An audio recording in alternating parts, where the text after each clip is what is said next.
but volunteer. Usiseme wenzangu wanapewa kazi mimi ndo ni volunteer. No, utakula nini? Just take up that space.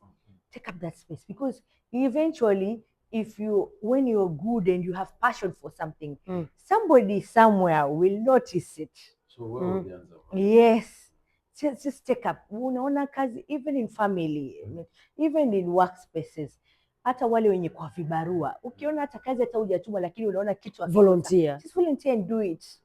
Do this extra right thing. Maybe you might not get immediate gratification, but one time when now the opportunity strikes, then you'll be the best.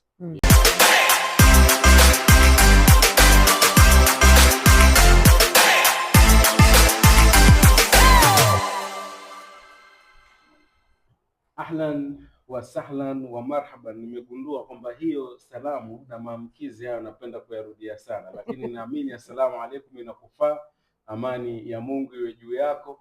Hii ni Barisa 101 na kila siku huwa tuna kitu kipya, lakini kila siku huwa tuna mgeni tofauti na yule ambaye kwamba alikuwa. Ndo hali halisi ya Barisa 101. Kikubwa subscribe uweze kupata uhondo, udenda, utamu ambao kwamba unakuja na Barisa 101. Alkawaida, mimi ni Barisa. Bwana, mimi niite Meza na karibu sana bwana. Tutakuwa na mengi ya kuzungumza. Amekaa hapa mgeni wetu, atakuwa anajitambulisha. Rafiki yetu. Leo tukasema tunakutembelea huko. Wewe nawe na marafiki. Wewe kila mahali nitakapoenda mimi I make friends. It's good. It's healthy. Yaani wewe yani kila rafiki mheshimiwa. Anyway, na nilishakwambia kwamba tembea na sasa sijui ni wauza marashi. Alafu fanyeje? Ili na wewe unukie. Bas. Marashi. Mtanukia. Bas, tuko ward ya Mjambere. Eneo bunge la Kisauni. County ya Mombasa. County 001. Hii ina sifa kubwa. Hii county. Sana. Gavana wa kwanza historia, hilo jina ndo amebaki nalo mwenyewe. 001. Limebaki hivi. So, haya, twende. Bora ndio hivyo tena. Tuko naye mgeni wetu na karibu sana uweze kujitambulisha alafu tuendelee. Asante sana na karibuni sana Mjambere. Hii ndio Mjambere. Wow. Na tunasema siku zote tuko mbele. Kwa majina naitwa Amria Boy Juma Boy. Na mimi kwa sasa ndio mwakilishi na wodi ya Mjambere. Na mimi pia ni wakili na practice Mombasa na across the country, ama practicing advocate. Na pia ni mama na pia ni mwakilishi wa Mjambere. Alright. Mmetuzidi nini huko Mjambere jamani? Sisi ni Mjambere, tutasema siku zote tuko mbele. Kwa sababu tuko mwanzo wa Kisauni. Kwa hivyo mko mbele. Yes, tuko mbele. Yes, tuko mbele. Ki geography na pia tuko mbele pia maendeleo. Na manake Mjambere waliamua kuamini wakili mtetezi. Kwa hiyo nimefanya hivyo na hapa tuna programs tofauti. Na tuna programs nyingi ambazo ziko ongoing saizi. Tuko na beauty program ongoing saizi ambayo iko fully sponsored na mimi na Mheshimiwa Amria Boy Juma Boy. Na hapo tutakuja baadaye. Programs hizo. Umetaja programs Yes. It is noted. Hapo tutarudi baadaye. Okay. Lakini wajua nimesikia mheshimiwa ni wakili na kesi yangu. Anytime. Na kesi yangu mimi najua hapa tunashinda. Kabisa. Na mshtakiwa mwenyewe hayuko mbali. Kwa hapa. Na kesi yangu sawa. Hiyo ni baadaye. Nimesikia jina hapa Barisa. Sijui na wewe hilo jina na maswali. Boy Juma Boy. Unajua hilo jina si mara ya kwanza kulisikia. Hilo jina ni kubwa. Famous. Very famous. Ni kule tunakofikiria ama Huyu ni Juma Boy mwingine? Ni yeye ambaye mnafikiria. Mimi niko born from a political family. Babangu ni Boy Juma Boy na babu alikuwa Juma Boy ambaye alikuwa Secretary General wa KOTU. Yes. Alafu pia akakuwa member of parliament. Then alikufa akiwa service. Then my dad akakuwa elected kwa hiyo position as a member of parliament. Matuga constituency hiyo time.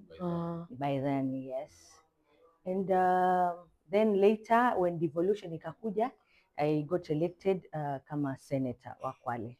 First senator wa Kwale. Yes, hiyo ni upande wa my dad side. Yes. Sasa Juma Boy hao, hilo jina mizizi yake ni gasi kwaitwaje kwa Mheshimiwa Fatuma Chan. Sasa huku kwa Mheshimiwa Abdul Swamad Kiskol huko ukienda kama waenda Lungalunga.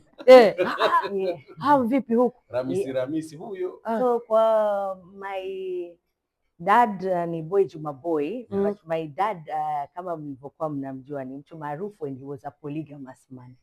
Akatembea Mombasa. Yes. Kutembea Mombasa akaonana na mrembo, akaelewana, akamuoa, anaitwa Hadija. Hadija, she used to work at Telecom.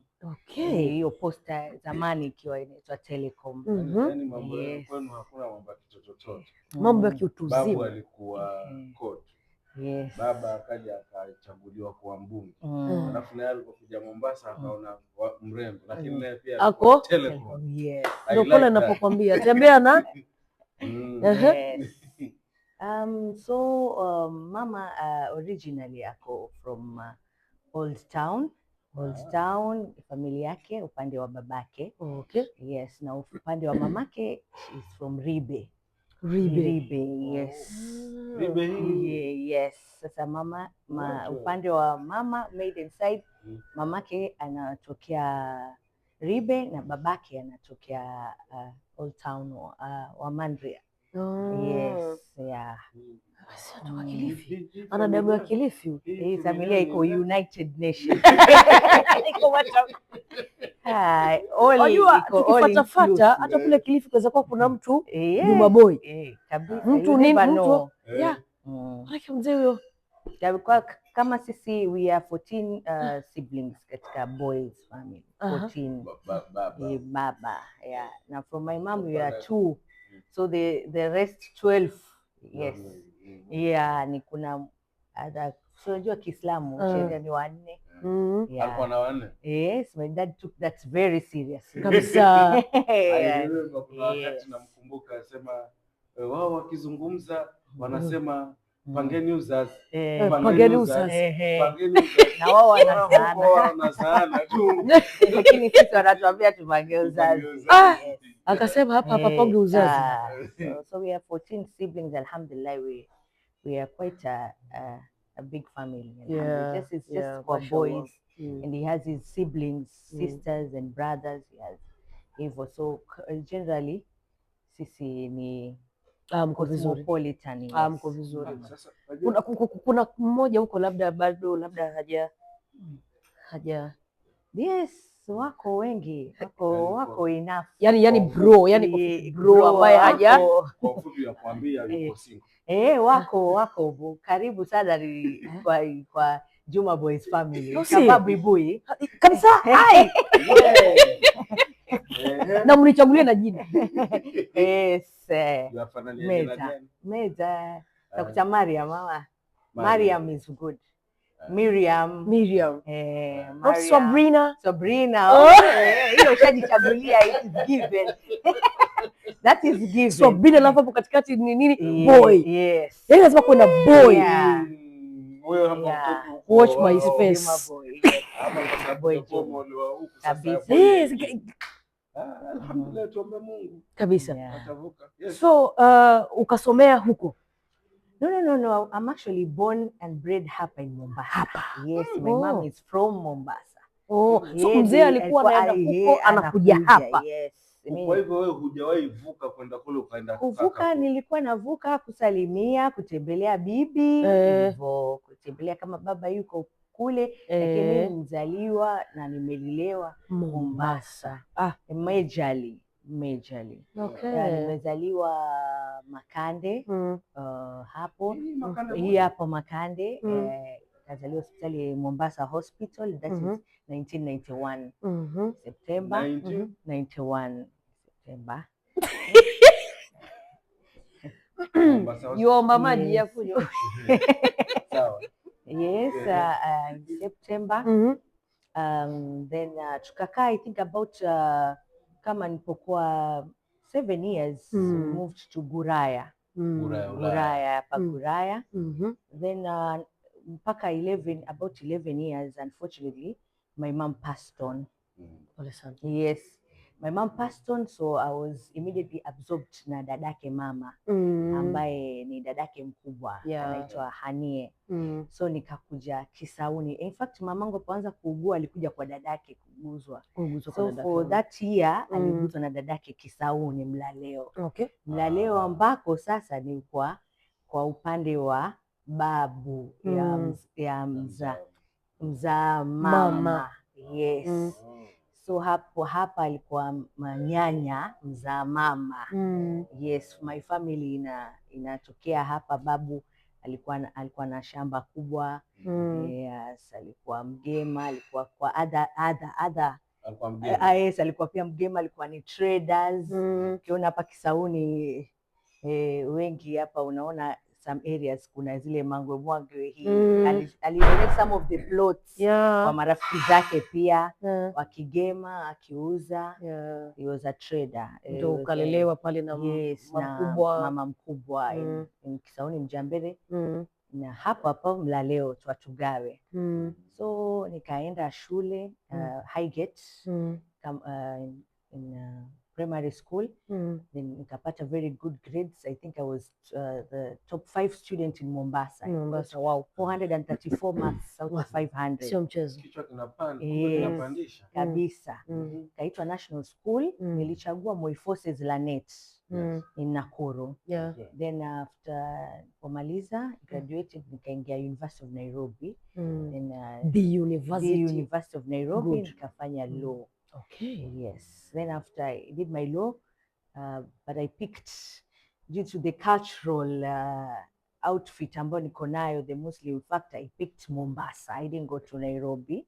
I picked Mombasa, the University of Nairobi Mombasa chapter. Then my aunties advised I be nikuwe tu around. Yes.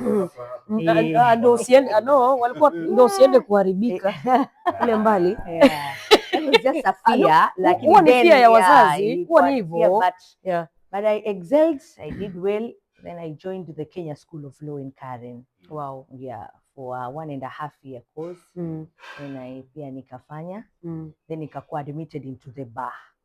So that is 2016, 2017 niliingia Kenya School of Law. 2016, 2017. But before I joined Kenya School of Law, here in Mombasa, I was elected as a vice chair of Kenya Law Students Society, KLSS. Leadership. Yes. Inawafatafata. Yes, I started as a vice chair. We are the founders of the Kenya Law Students Society here in Mombasa Law School. So after we founded it, then you needed an election. So we were ratified now the new Kenya Law Student Society, because we were the founders. Wow. Then later it came the Student Organization of Nairobi University.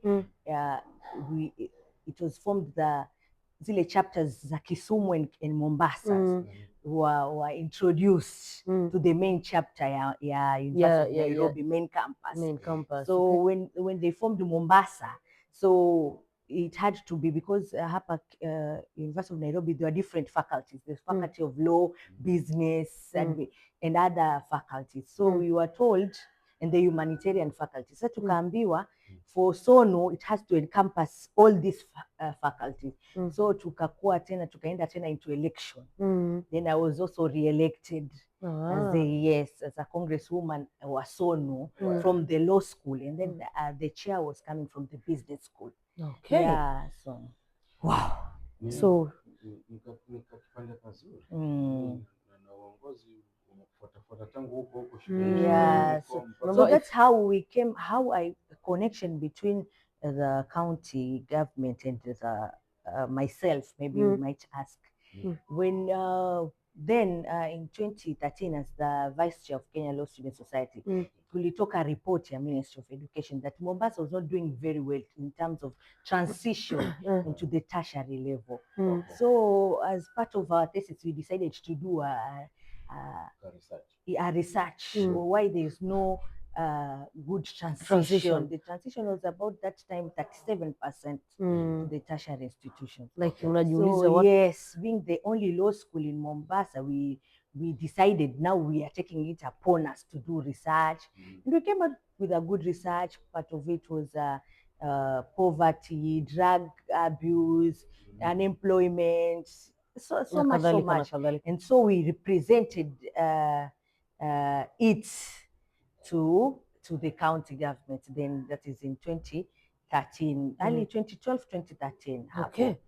So when we presented it, it was right time, because now we had no government. It was 2012 actually. It was now all the candidates now, when they were coming to the students to get votes, walikuwa wanataka kura. Yes, now we used to say hapa shida ni sisi tunataka kuchampion mambo ya education. So candidate akitufuata nasema mimi nikiingia nitakuwa natoa basari, nafanya hivi. So hapo ndio pia tuli have tukasupport the candidates that yeye alituambia kwamba ataangalia mambo ya kusupport university students, support 100% transition. Yeah, then we supported the current government then when they got the seat. Hiyo time there were two competitors then. It was Mr. Suleiman Shaban and Mr. Hassan Joho, who are now vying for the governor's seat. So we presented the proposals and we finally settled for Honorable Ali Hassan Joho, yes, for his manifestos were matching. Then when he got to get the gubernatorial seat, when he clinched the seats, we gave him some time. Kama in 2012 settle, 2013 we are back at it again. So now it came in time pia alikuwa anaanza launch the first bursary program in Mombasa. And he absorbed all students wa University of Nairobi. I think 50 students wakae kwa department ya education under Tendai to now help roll out the first bursary program ambayo tulifanya Tunonoka.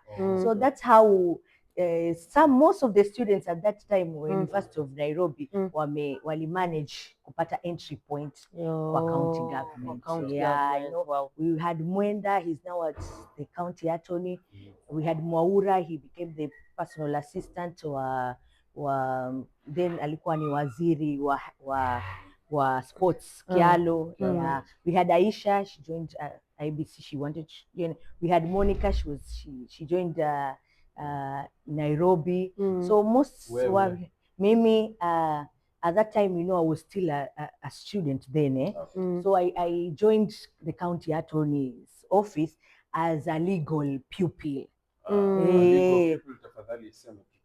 Mwanafunzi as an attachee. Yes, because I was still in school. Yes, unaona 2013 bado I graduated from my undergrad degree in 2015. So in 2013 I was in my third year. Yeah. Okay. Sawa. Sasa lawyer, sasa hivi mheshimiwa. Yes. So how I joined politics. It was first my aspiration to be at a policy making table. I wanted to be where I can do policy that will solve problems. Either as in judiciary is where you can do policy, also you can make decisions that will maybe propel justice. If you give a ruling or a judgment that will give a direction, yeah, as when your judgment gives direction, yes, in terms of what should be done after reading the law. Either that, which initially, no, nilikuwa nataka kuwa mahali ambayo I can write policy, sheria ambayo ita shape, yes, and solve problems za society. So the way I was looking at it ni kwamba nikiwa a magistrate or a judge, I would be able to solve the problems kama injustice, kama for instance haki, kama affirmative action, in the sense that I used to be in a school when I told you saizi in school, my forces Lanet, Muslims we were not supposed to wear a hijab, we were just supposed to be in just school uniform. So that no, and it was a problem. And I think kuna even some of some CSOs went to court, and there's also a judgment on the same ruling on the same line. So it's really angered me. I was saying when I grow up, I'll be somewhere where I want to do some policy that will change some. Yes. So law was a good opportunity, a good forum, because when you say you want to be, for instance, my other option was a aeronautic engineer, but I was thinking that it would be not have placed me in a place. Yes. Yule ambaye anakutizama pale Amria atajiuliza ulikuwa unataka kuwa huyo aeronautic engineer. Yes. Lakini was a second option. Yes. Hii sheria, kuna mtu ambaye alikwambia fanya hii, ama wewe ulikaa tukasema mimi nataka hii? No, nobody asked me to do law. You see, I had 3 options actually. I had law, aeronautic engineer, and teaching. I remember. I remember those were my 3 options, and everybody would be like, what you want to be? I would state the 3 of them. So the teaching part was also to influence. You shape a future, and also teachers are also in a place where they influence. Yeah. They have some influence in their students and the society. So once I had performed very well in some certain subjects. So the principal used to say, yeah, you performed so well in languages, so you would want to think of becoming an advocate or a lawyer, because Kiswahili and English I was good in Kiswahili and English. So she advised then you should look for a career that has languages as its tool of trade. So that's automatically kaleta advocacy. Very nice. Vizuri kwenye lugha. Yes. Sasa Indiana hapo Swahili and English. Vizuri. But we know with languages you have to keep on using that language. Sasa naweza sema once you use so much Kiswahili you become aligned to Kiswahili. Na Kiswahili ni kigumu by the way, na si rahisi. Nani amesema? Kiswahili ni kigumu na si rahisi, as much as you can ukiangalia deep Swahili it's not hiki Kiswahili tunachozungumza mara nyingi sio sanifu. Na even English kuna ile advanced English. Yes. Sasa unaona pia as much as you now go go ahead, unaona kwamba it's still unaweza ku advance. Yes. So sasa hivi kuna mambo mawili ambayo kwamba unayafanya, maanake kama ni law una practice. Yes. Na sasa hivi wewe ni mwanasiasa. Yes. Unawakilisha wadi ya Mjambere. So as in how are you managing both at a go? Well, it's not very easy, and it's actually not a difficult task to manage both, I can say, because both don't require full-time engagement. When you are doing representation in the assembly, there are dates that you need to be at the assembly, and when you are practicing, you allocate. The judiciary is flexible. You agree with your counsel, your fellow counsel, and the judge if the dates are convenient for every party. So that becomes easier for me to organize my diary according to the dates that are very common. Like Monday we have no plenary session, like for instance Thursdays and Fridays. So Thursdays and Mondays especially, yes, we have no plenary. So I fix my diary, you'll find in so many ways, unless we are in recess, that I have, and I put maybe a mention on Tuesday or Wednesday, so because they don't require so much engagement on my end. Kwa ufupi wasema wewe pia waenda zako kotini pale, yuwaona watumia. Yes. Kuna kesi ambayo kwamba labda ushawahi kuifuatilia na mpaka mwisho kabisa na ukashinda, mteja akapata haki, na ikiwa ipo kweli, how does it feel like? Yeah, I have done so many cases at the Akadi's level on succession, and the families are happy, living examples. They have their rightful shares, and everybody, there's no conflict. You know, the aim is to solve conflicts. Yes. So law is a tool to solve conflicts. So I've done a couple of cases. Succession. I have active criminal cases in the High Court that are still ongoing. So I have a number of cases that are still ongoing, and I have a number that I have done to completion. You know, with succession, it's a bit brief and short. Once you have the facts at hand, najua your prayers, and mostly the family members enter a consensus, a consent, so it becomes easier for you to get rulings or judgments and get completion, rather than in criminal kidogo they drag for a while, because the bench has a lot in their diary. Kesi yangu haita drag, I hope so. So you have a criminal case. Kesi yangu haita drag. You have a criminal case. You have an active criminal case.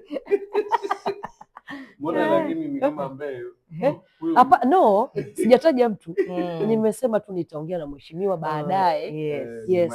Nyuma ya pazia. Mimi na yeye, alafu tuna file nini? Huyo ambaye tashtakiwa hayupo hapa. So Mheshimiwa Amria, tumezungumza sana, tumejua kule ulikotoka, ulikozaliwa, ulikosoma, ulifanya sheria, ulitaka kuwa sijui huyo aeronautical engineer, lakini ulitaka kuwa mwalimu, lakini mwisho ukaishia hapa kwenye advocacy, na sasa una advocate. Background yako kwenye familia yako ni watu ambao wako kwenye masuala ya uongozi. Walikushauri wao ama ulijishauri mwenyewe kwamba mimi sasa hii uwakili hautoshi hapa, nataka kiti ili sasa ndo niyafanye kweli? Ilikuja kujaje mpaka sasa, kando na yale mambo ya kwamba ulikuwa shule ukajipata kwenye ofisi ya mheshimiwa gavana kuja kwa wakili wa county na hivi? So people won't believe that I've found myself in politics. I think it was self-driven, because even as I was an intern at the county attorney's office, I think even my late dad was not aware at that time that I was working as an intern at the county attorney's office. I remember there was a meeting at ya jumuiya za county ya Pwani, it was in Kwale, and Mheshimiwa Prime Minister then Raila Amolo Odinga, his right Raila Amolo Odinga went to Kwale, and then there was hiyo jumuiya za county, and then no, I didn't go. Then Governor Ali Hassan Joho met my late dad. He was then the senator of Kwale, and after the meeting, he told you know what, your daughter is actually working as an intern in my office. He was like, what? Oh, really? Yes, your daughter is an intern in my office at the county attorney, Akili. So, oh, okay. He didn't know. Hajaniambia. He was not privy of that. So the journey just caught up, and even when I was active in politics as a student, I just joined the momentum. We just decided, okay, we are forming the interim Kenya Law Student Society. Who wants to be volunteer? And we my hand was up. I was like, I'll do it. Or who else wants to do it so that we have an election? Somebody else also raises their hand. Oh, so we are two. Now, people just pick who will. We are going for Juma Boy or Ambria. That's even in Kenya School of Law. I think we were like we were supposed to elect a class president. I was in class A, and then we were like, who wants to volunteer as a class president? I will do it. Yeah, I will do it. And then now, and fortunately, then with lawyers, they are very aggressive. We had like 20 lawyers in front. And then I think the only unique thing I was like, because most of the lawyers that were in my year in Kenya School of Law were from the University of Nairobi. So there was nothing special about the university, because most advocates, most training advocates were coming from the University of Nairobi. So we decided that now we were 20 of us at the front, and now I think the only determining factor was the cost aspect in Nairobi and the Swahili. Yes, I introduced myself in Swahili, and then I said asa balheri, mimi naitwa fulani na fulani, ningependa, I was now different from the rest of the advocates. That's how I got elected as the class president wa Kenya School of Law. Yeah. Okay, sasa tuingie kwenye siasa sasa. Yes, now at the county level, when I was a student, I remember we did a kikao at the Wide Waters. We formed an association, a Mombasa Students Association. Right when I was at the Kenya School of Law, I have now transited from the leadership ya university. Now nimeenda Kenya School of Law. Now to transition, because when we were student leaders, and then we got some opportunities kama hizo internship and all that. So the new elected student body were looking up to us to show them, now this is how you're coming up with proposals that are related to the county, that will now make you an entry point to the county. So we had a kikao youth engagement in two vikaos we did in Wide Waters, and the other one we did in Jubilee Hall, just to engage the current government on the students. And I think one of the Babu Wino also came, now MP, and he told the governor then that now we appreciate that you have these interns at your different departments, as I had earlier stated. But now we want you to mentor these interns into being leaders. You see, now we picked waingie kwenye siasa. Yes, we picked that already. So after that meeting, we formed now the governor's leadership and mentorship program. Yes, so he said, now you need, we appreciate that we have so and so, we have Ambria, we have Aisha, we have Mwenda, we have Maura in the current government. But now we want you to mentor them to become leaders. Leaders. Why not? Whoever who will be interested to go that route, we will mentor them. Then when we come to we said that now this government, we are not able to get a representation for governance or policy making, but we are hoping that in 2017, when you are re-elected, we are going to have our representation at that policy making level. So true to that, when it came to 2017, all student leaders were requested, now can you give us a name? And they proposed Ambria will be our, and here we are. And then that's how we got into the assembly as a nominated member, and then now elected. So ndo ukachaguliwa. Yes. Mwaka 2017. Alafu 2022 ndo ukapigiwa kura, ukapata idadi ya kura ambazo kwamba zimekukalisha kwenye hicho kiti. Yes. Nice. So uongozi. Now when I became nominated, I realized that there are some things I can't do for my people. Your politics is local. You see home, you know, wanasema Uswahili mwamba ngozi huvutia kwake. So mwamba ngoma huvutia kwake, mwamba ngozi huvutia kwake, mwamba ngoma mwamba ngozi huvutia kwake. People are coming with me, tutaka kazi mheshimiwa, they don't understand, tutaka barabara, tutaka hauna kitu, tutaka hapa kwetu tuko na mheshimiwa Ambria but hatuna dispensary, hatuna ECD, we have no any county facility, watoto wetu hawana ujuzi. So I said like this position is for government. Mine is just to propel the government agendas of the day and to put my legal input into assisting hii government isonge mbele through the policy. So my role essentially is not community service. But I said, hey, if these people are coming to me, it means that they believe that I can.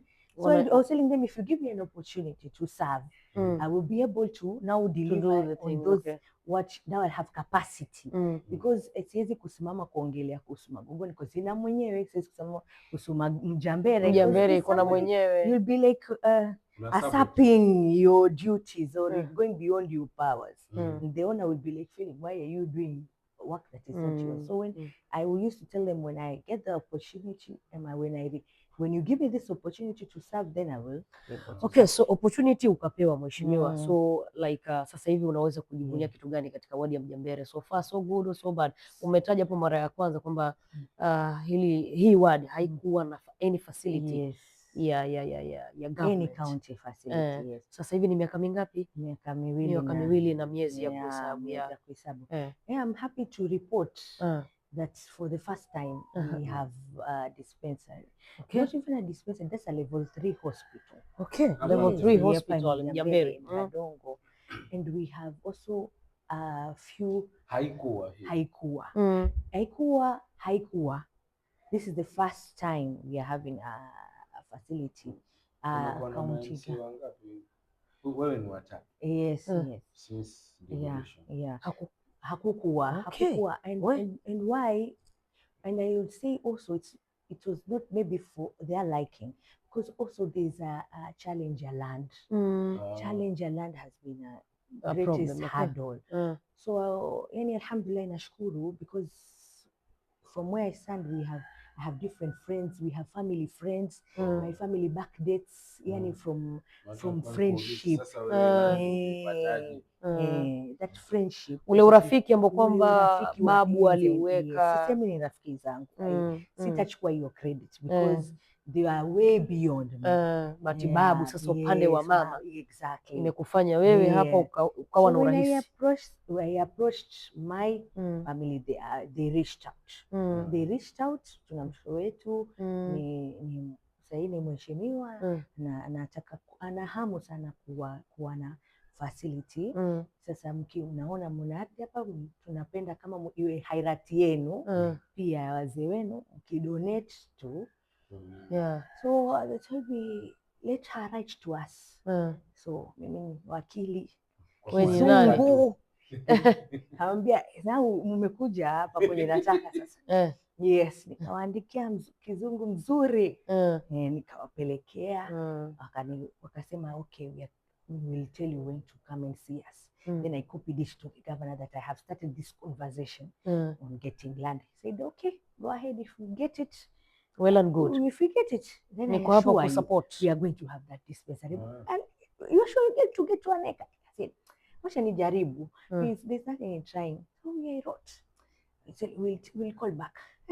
Ikapita mwezi miwili na 3 months. Saying, man, this financial year hatuku budget, and now we need, if I get assurance that the budget can be in the next financial year.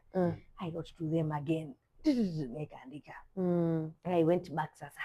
Nikasema wakumbusheni please, and reminded them finalist, the administrator from their end was abroad. Finally came into the country, then we got to meet him. Nikamweleza, tukaonana, akaniambia okay fine, is the governor aware? Yes, he's aware. Okay, so which area? Nikamwambia that area. Nikaja na I had done due diligence by the way. Kulikuwa I had formed a kamati ikiongozwa na mzee wa mtaa pale. I can't take all the credit. So they brought me because copy of the title. Nikaenda nikafanya due diligence, nikafanya search, nikaenda nikatoa map.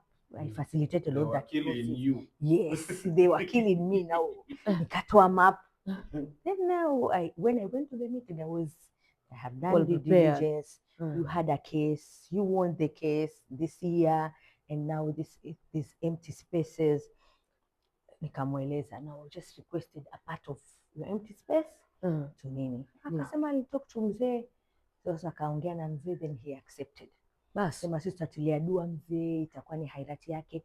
It's only purposely for healthcare, ili kusaidia community. That was my assurance that it cannot be done anything else other than giving maswala ya afya.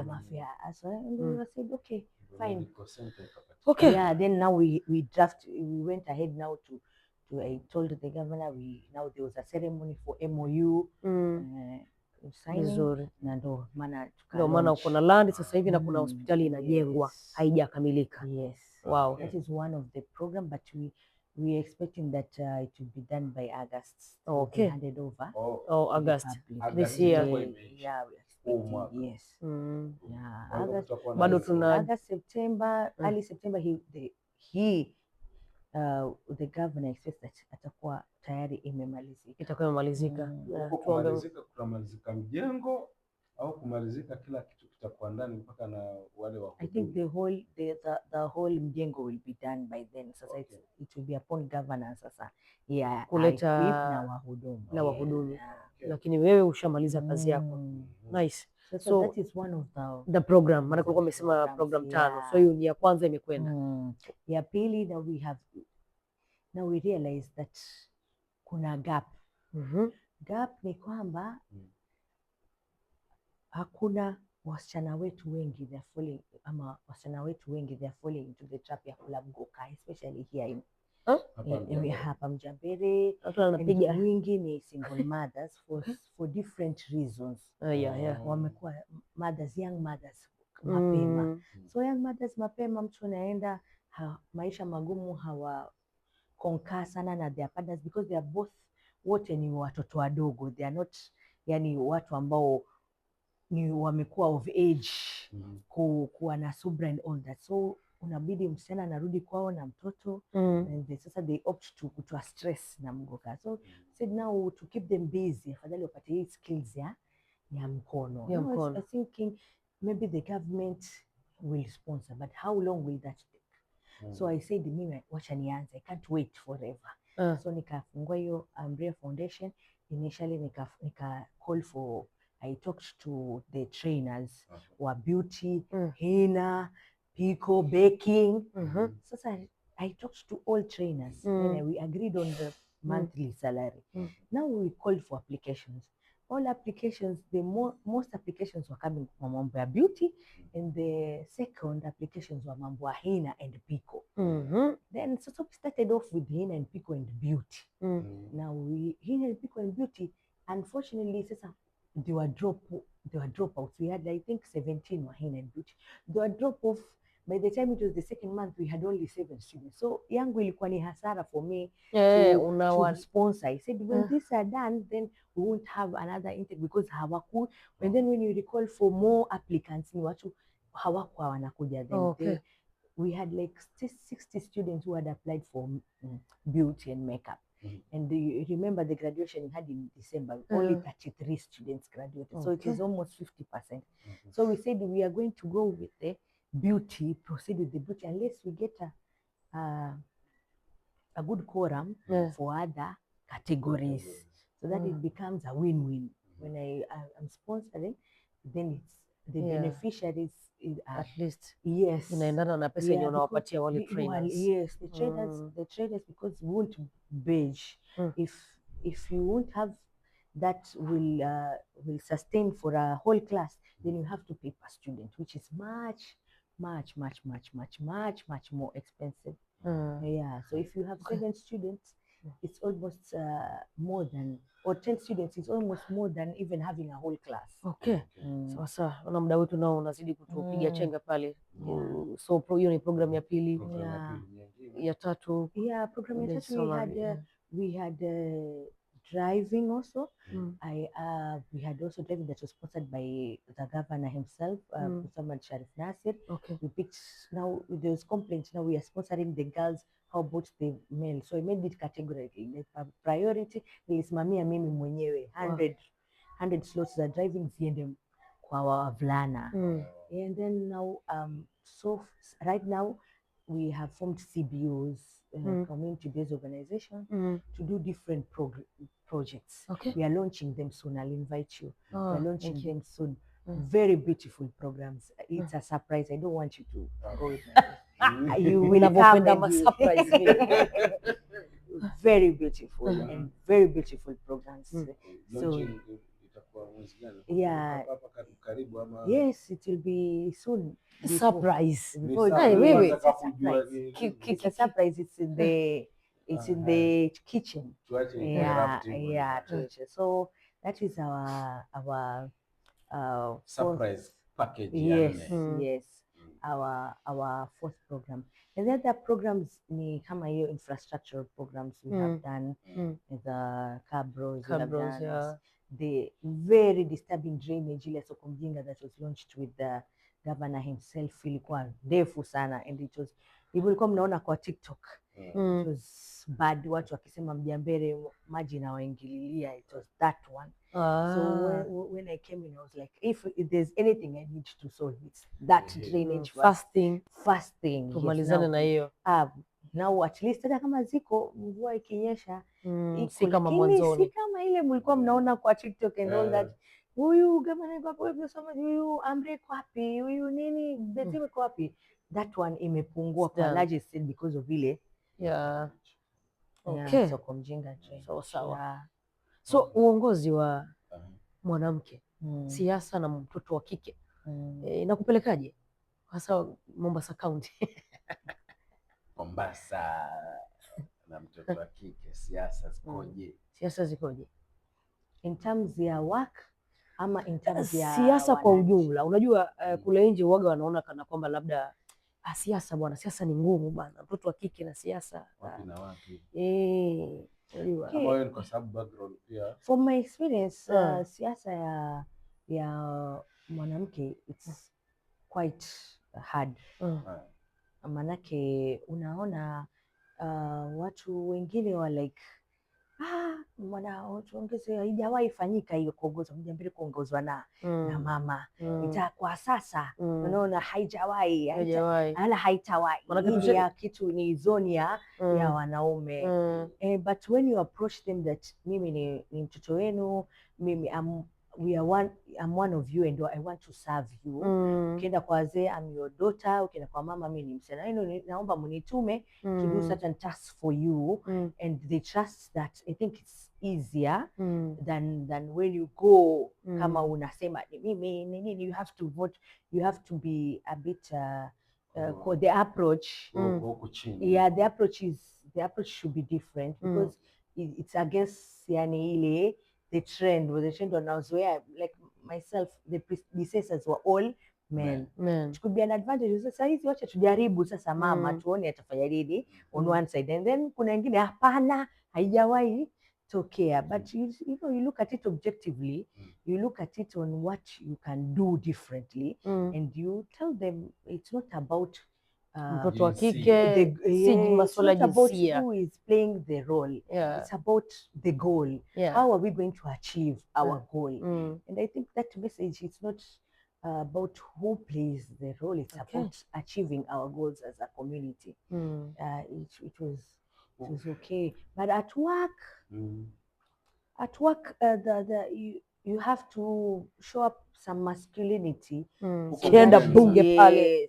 Yes. At work, there is about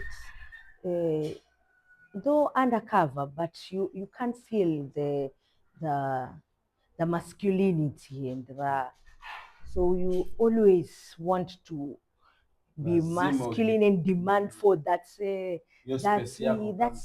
and silently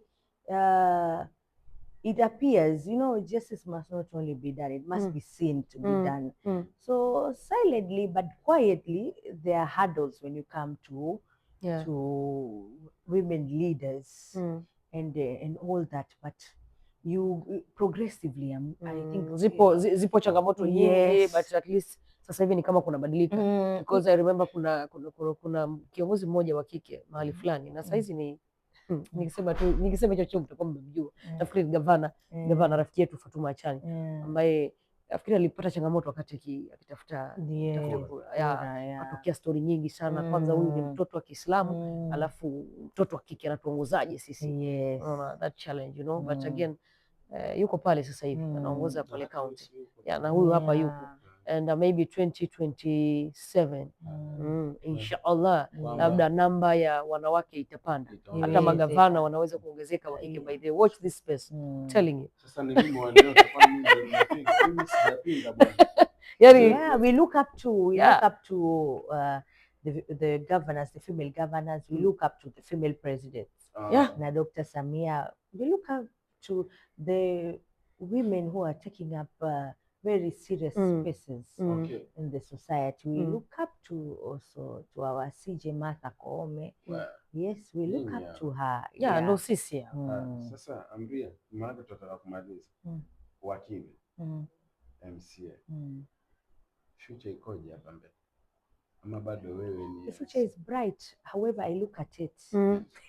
The future is very bright. Una lengo labda la ama umesema kwa Mjamberi mimi shatosheka bwana ni hatani? Of course, once you are in a profession or in a career, you aspire to propel and even do better. Okay. So whichever way I look at it, the future is very bright. In my profession, I have all the ladders to climb: magistrate, judge, chief justice, ukirudi huku all the way up.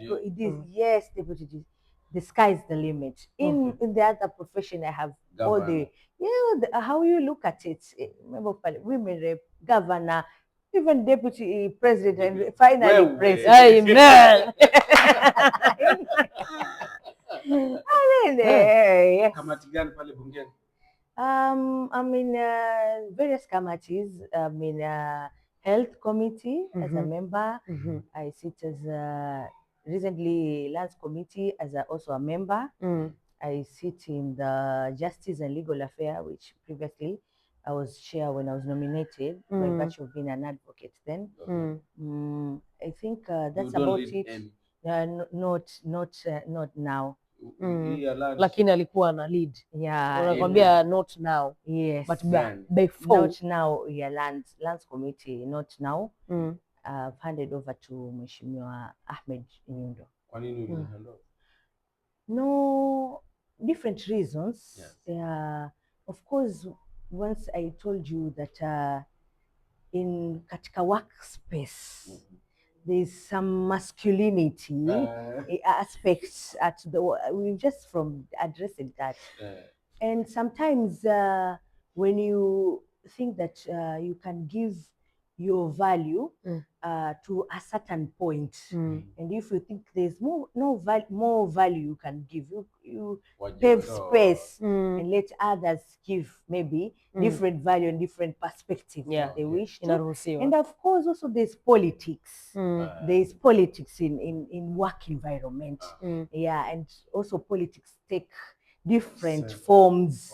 Yes, different forms, and all that is my focal point is to rise above the politics and focus on the primary goal that has brought us to the about service that has brought us to where we are. That is our promise to serve. Okay. So yule anatizama pale mtoto wa kike, kijana wa sampuli yoyote, wewe ni kielelezo kwake. Kwa sekunde chache unamwambia nini? What I can tell a young person, whichever, is najua hii inakuwa cliche, but volunteer. Usiseme wenzangu wanapewa kazi mimi ndio ni volunteer. No, utakula nini? Just take up that space. take up that space, because eventually when you're good and you have passion for something, somebody somewhere will notice it. So yes, just take up. Unaona kazi, even in family, even in workspaces, hata wale wenye kwa vibarua, ukiona hata kazi hata hujatuma lakini unaona kitu volunteer, just volunteer and do it. Do this extra right thing. Maybe you might not get immediate gratification, but one time when now the opportunity strikes, then you'll be the best pick out of all that. So take up spaces, and then finally, also come out of your safe space. Come out of your safe space. So don't just be at home and routine, kwenda maskani utumwe dukani and saying kuna vibarua. Come out of your space. Kuna meeting, come out. Kuna meeting ya public participation, come out, give ideas. You never know who will pick your name and contact and call you. Hey, there was another forum, you suggested this. Can you come to this other forum and talk directly to the person who can make that effect change? The next forum, the next thing, can we meet in the office and tell us more about the next thing you know, you'll be told, can you now come and sit down and write that and tell him how he can do it? Can you be the chairman? Hivyo, don't expect that the opportunity will come right at the doorstep ikufate. And the rest ni kama vile tumezoea, work hard, be disciplined, all that is cliche, but that is something maybe different that you can do. Alafu Mungu mbele. Yes, kabisa. Katika yote. Tumekuwa na honorable mheshimiwa, tunawaheshimisha sana hawa, Amria Juma Boy Juma. Mmemsikia mwenyewe amezungumza, ameadadavua. Tunalikatishia hapa kwa leo. Lakini ndio tumeanza kabisa. Tutatembea sana. Yes. Labda tukirudi next time atakuwa labda ni mbunge wa Kisauni, ama hata DCJ, ama ni mwakilishi wa kike kaunti ya Mombasa 2027. Nasema tu mimi nataka hapo kwa DCJ ya maana nalenga pale juu kabisa, hapo kwa Koome. So we can get there kabisa. So kwa mtazamaji, asante sana, hadi wakati mwingine, bye bye. Thank you.